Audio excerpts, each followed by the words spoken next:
Hello, everybody. This is Win Harden. I'm with Manufacturing Matters Podcast, and I'm lucky enough to be here today with Jean-Marc Vico, General Manager of BizLink Robotics USA. Thanks for joining me today, Jean-Marc. Thank you, Win. I appreciate to be with you today. How have you been enjoying the weather? It's a little bit better than Michigan? It's much better than Michigan, even if inside it's freezing cold because the air conditioning is way too low for me. That is the truth, my God. I remember when I first came into the hotel, my room was about 59 degrees, yes. and that's about what it felt like when we came in the main hall absolutely. this morning. But yesterday we had a frost delay, so I'm not sure. I think it's starting to warm up a little bit more. We probably should just be outside. But we are enjoying the nice blue sky and the sun shining. And I know that in Michigan it's raining right now, so it's much better here. There you go. There you go. No 4 months of gray skies in Orlando, that's for sure. All right, as I said, we were meeting with Jean-Marc Vico from BizLink. BizLink, which used to be a part of Leoni.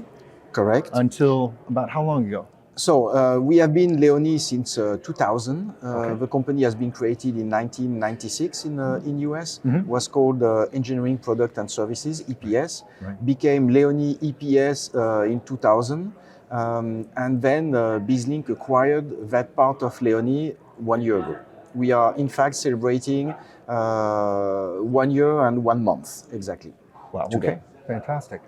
So I know BizLink a little bit as a cable company and a connectors company. Yes, correct. Correct. So tell us about the new BizLink Robotics. So BizLink Group is a company that has a headquarters in Fremont, California. It's a company with 16,500 employees today. Wow. And with the acquisition of this part of Leoni Industrial Business Group, moved from 1.2 billion global sales to 1.7 billion global sales worldwide. After the acquisition? Yes. Wow. And this is a very solid, financially speaking company, which for us is give us a very security, safety in our development that obviously we want to do since multiple years, that we were not necessarily able to do that in the past. All right. So the BizLink with its cable connection, its connectors, I can understand that connection to your previous company. Yes. But I don't think a lot of people knew that even when you were engineering products and services, or solutions, EPS, you guys did a whole lot more than just cables and drives. So do you want to lay out some of your service and your product lines? Correct. In fact, we are known as a cable company, but here in the US, we are not producing any cable. Our cable are coming from our sister company in Canada, close to Toronto. Right. Our specialty is to make the assembly of all the needed cables and hoses to convey different type of current and different type of water or air, or sometimes both, together to make this what is so-called the cable management system on a robot, or more classically a dress pack. We are dressing robots. So this is our specialty. We are doing that since almost 30 years now. In parallel, we have activities that we started with training on robots. Now we are training on processes. So the training consists of bringing to the customer a solution that is as close as possible as the one that they have in production, to make sure that what we are teaching to the students, mostly users of installation or maintenance people, to either how to use the installation or mostly to troubleshoot. When there is an issue, our strong activity here is to provide all the components connected together. So the robot with a PLC, with the drives, with the different components like conveyors, everything together to make sure that when there is a trouble, you don't stay concentrated in one of this component to find that is not that component, is not the other one, and most of the time is in between these components. Right, and that's why I'm always impressed by BizLink's mobile work cells, the mobile training work cells that you guys put together. Because basically you'll have almost a duplicate of a subset of a line or whatever it is that the new employees, maintenance, or engineers are being trained on. We want to have that flexibility to bring the equipment to the customer place. We can do that, of course, in our facility in Lake Orion in Michigan, as well in Nashville, Tennessee. But usually, customers prefer to train his own employee at his facility. Right. Particularly for the OEMs, where we can easily have a group of 8 students, which is our best case scenario. Always 2 students per equipment means that for 8 students we need 4 sets of equipment. So it's quite a capex needed to realize this training. But this is one of the quality that we are giving to our students, is to make sure that they are hands-on and not just seated in a class and looking at the equipment and videos and not touching that. We know that the robot can do a lot of things, but can be as well dangerous if we are not paying some attention. Right. Right. So we want to make sure that the students are touching physically a robot and programming and making the robot moving. Yeah, sometimes we have some accident, robot touching some components, but this is good. This is the real life. Right. Yeah, being able to recover from those e-stops and so forth is exactly. That's kind of the most important part of exactly. to a certain extent of the training that we're doing. And the most up-to-date cells that we can ship to customers, because they are all on the size of a pallet that we can easily put on a truck, are including vision systems as well. And we even develop a remote control that can, the instructor can create an incident remotely, right, when the student is working on something on the cell. And suddenly there is something wrong and the student has to find what. That's a real quiz. Yes. No theoretical tests in that tape or exams there. That's the real deal when you're troubleshooting. So how does that differ from, say, if you were purchasing a bot from Fanuc or a Doosan or somebody else, or or a Kawasaki, Yaskawa? If they would obviously provide their customers with some amount of training, but True. How does BizLink, with this whole unified approach of the PLC, it seems like a different approach. Yes. Than what so we are completely agnostic. We are working with any type of brand, robot manufacturer, PLC equipment, and even we are training in press. For instance, so we are working with different brands on that, and we bring all the equipment together. So as you mentioned, Win, the robot itself is on the pallet size cell. Then we have on the side another pallet size, which is the PLC equipment with the HMI, with all the safety components like light barriers, simple proximity switch. To detect if we have a part present or not. Multiple components like that connected all together, and there is a real physical connection between the robot cell and the PLC equipment. And then we can multiply that with drives, with conveyors, with different other components, with obviously the process itself. We can even have the welding gun, for instance, that is connected to the robot, and we are training, we are teaching the students on how to use that equipment, how to troubleshoot that equipment, being on site with all this physical equipment in front of them. Okay, so you mentioned earlier you've got locations up in Michigan? Yes. And down in Nashville? Yes. So I'm going to just take a sneaky suspicion that the automotive industry is important to you. True. All right. So I'm going to guess the next question is, considering how many follow-on projects and training you've done for Ford, GM, the bigs. Yes.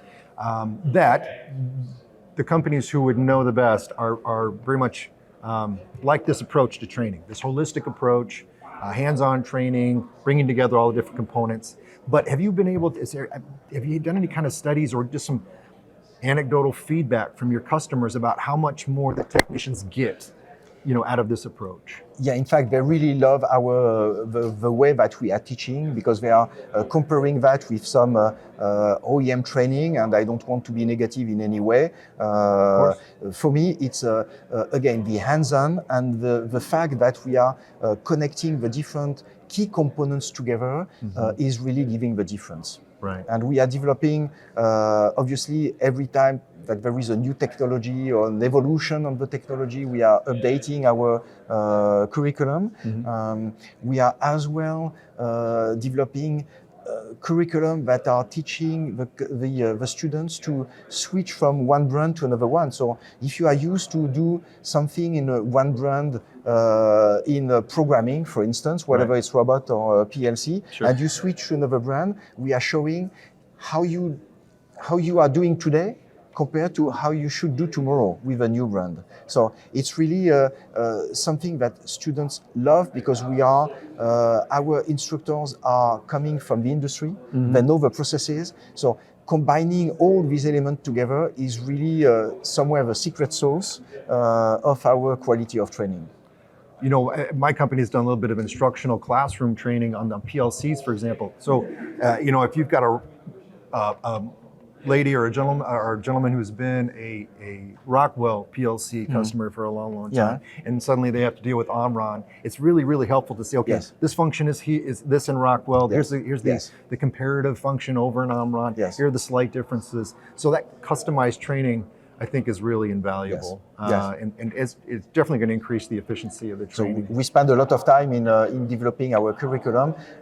In the past, we were using instructors to develop this new curriculum. Now we have specific developers that are really coming from the industry, that they know the process. If we want to teach on the PLC, obviously they know how to program the PLC in a real environment. They are not just coming from a school and they learn how to program the PLC and then they teach that. No, they are really having 10, 15, sometimes they are even retired. And we are giving the flexibility to the instructors to be not necessarily working full time. If they prefer to go fishing during the summertime and because winter is too cold, then they can teach during the winter time. So this is the type of flexibility we are offering also to our employees. You know, that's an interesting point because we're supposedly in this era of, you know, basically retirement era, right? Yes. A lot of folks in the industry that we are in automation and everything, maybe just a couple of years, maybe 10 years, maybe many decades older than we are, they're starting to retire. Do you find is that providing a great source of it's so hard to find human assets. Absolutely. So are these semi-retired folks, are they really providing that gap for? Yeah, and they provide the strong experience that is missing. We have developed with an OEM, one of the biggest OEM in Detroit, what we call the apprenticeship. So we are taking students that are coming, well, I'd like to say kids that are coming out of a school with no specific knowledge. Right. And we developed a 3-year program where step by step we are bringing I'm calling them kids because that could be my kids, in fact. Yes, absolutely. We are bringing them to the level that they can go in a production and run a full line of multiple robots and giving the full body assembly of a car. You know, and again, I think that's so critical, not just the custom training or the ability to go to them or have them come to your location, but to be taught by an instructor who's had real world experience in either the integration, operation, or maintenance of that type of system. So when questions come up from the students, they're able to relate real world experiences that they had in their past. And that kind of information, that kind of tribal knowledge doesn't come easy, cheap, and it's very hard to find. So it's really cool that you're able to tap into that resource in folks. You know, the only other thing is is it always you guys providing the trainers, or do you also coach larger OEMs, perhaps larger manufacturers to develop their own training programs or spread that knowledge? We are doing that. Obviously, we prefer to do our own classes ourselves. Sure. With our team of multiple instructors, but we are as well helping customers to develop their own training, and we have a program of Train the Trainer that is ongoing with some OEMs. Yes, absolutely. Very cool. Very cool. All right, so we've been talking down at you know, where the rubber hits the highway, so to speak, in terms of where BizLink right now is in services. Let's step back a little bit. We talked about automotive being a key market. What other key markets are important for BizLink? So for us, we are obviously in the automotive industry because robotics has been a lot related to automotive industry since decades. Right. So this is where we developed our competencies since since that exists. We bring the cable management system. Before our activity, it was more what we call a spaghetti solution, means everything tied together, whatever the way to tie that, and going along the robot arm. So we bring a solution that is really engineered for the automotive needs. The difference between automotive use of a robot and, I would not say totally the rest of the industry, but the biggest part of the industry is that the robots are really solicited. The wrist of a robot is moving a lot in the automotive industry, which brings the need of this cable management system that has to be very robust. And as you know, the repetitivity of the cycle is very important. So we go through a multi-million cycle test. In some cases, we go to a 20 million cycle test to make sure that our cables are resisting to such environment. In the non-automotive, obviously, since multiple years now, robots are sold in a higher quantity outside the automotive industry. It's still, for us, work in progress. The solution that we have today developed for the automotive is too much engineered for non-automotive application. So we are developing some solution on that. We are working on that aspect. Is it a matter of highly engineered dress packs or function packs? Because automotive is very repetitive, high volume. I mean, you're going to develop that particular work cell, and it's going to do that. For the run of the product, multiple years. Whereas other industries may have more quicker turnover, changeover requirements. Or? It can be, but if you look at the food industry, everything that is related to packaging, the cycle could be even. It is much higher than the automotive industry. I'm used to say that an automotive plant could produce 1,000 cars per day. When you go to a food industry, the 1,000 number is sometime per minute. So the robot is working much faster. Exactly. But it could be just a pick and place. So a lot of pick and place, putting some components in boxes, then carton boxes on pallets, for instance. The wrist of a robot is not that solicited like it is in the automotive industry. So the cable management system does not need to have such a highly engineered solution. We still need to put some energy, to bring energies to the end of arm tooling that is installed on the robot wrist, which could be just a simple cable signal or just a hose for the air. So we still need to do that, and that has to be conveyed in a correct way to make sure that is not a source of breakdown on the installation. So one more step backwards. There's a lot of conversations. Alan Bolio is here at the conference giving his forecast, which I have not heard the latest stuff on. But of course, we've all been listening to worries about recession over the last 18 months, 24 months. We really haven't seen evidence of that in North America, except possibly in very small niches. But let me ask you the question. So you're looking in automotive, you're also in food. What are you seeing out there in the great big world? For me, it's the best place to be. We are one of the components in the automation industry, and I'm used to say to my team that our future is really bright. Automation will only increase for multiple reasons. Despite Alan Beaulieu mentioning the potential smooth recession in 2024, I'm fully convinced that we will not see that in our activity because of shortage of labor, because of reshoring of the activity, and the only solution that can reply to that, to these aspect or these conditions that we cannot change, is automation. So more robots, more automation, more needs of cable management system, more needs of training for the employees to use that. Very cool. And for me, this is a really great move because we are bringing education to people that do not necessarily have that because of the history of the past, and we are removing the, let's say, the very basic work that nobody wants to do right now. The dangerous, dirty, and dull work. Yes. What robotics were designed to do.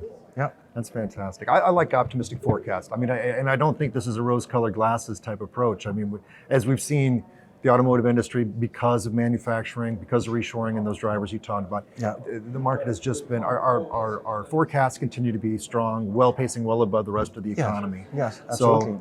So that's a good thing. And helping to make a little better quality of life, both for the worker as well as for our citizenry. True. Which is a good, that's even a great thing. And in food, certainly critical. We've all, just with COVID not too far behind us, remembering the gaps. Yes.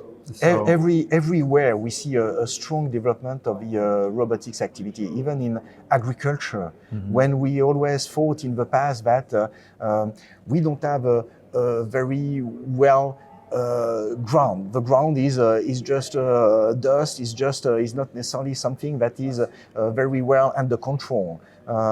We obviously need vision, because without vision in this aspect we cannot do anything. Right. And we see more and more applications on that. That's great, because it's as well an industry where it's difficult to find workers today.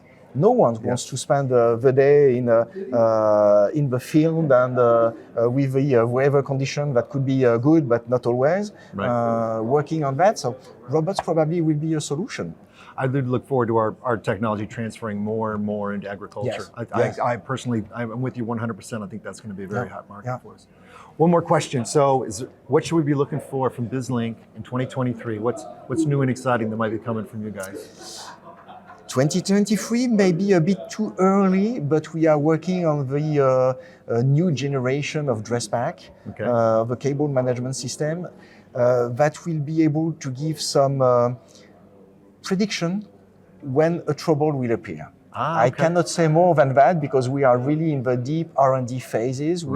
It's an R&D that is split between different continents, different activities, so mostly Germany, France, and US. And the result is coming, probably more in 2024 than 2023. At least we can probably start this year with some first installation. But something new in the cable management system is coming, and that will be really, on my point of view, a revolution of that. It does sound, you don't want to use that word revolutionary too much, but when you're adding in asset management into what has been a totally passive component, right, for all of our lives. Well, that's exciting. I look forward to hearing a lot more. I'm really excited of the future. Fantastic. Jean-Marc, I appreciate you making some time for us today, joining us on Manufacturing Matters. I really appreciate it. Until next time, we'll see y'all later. Thank you. Bye.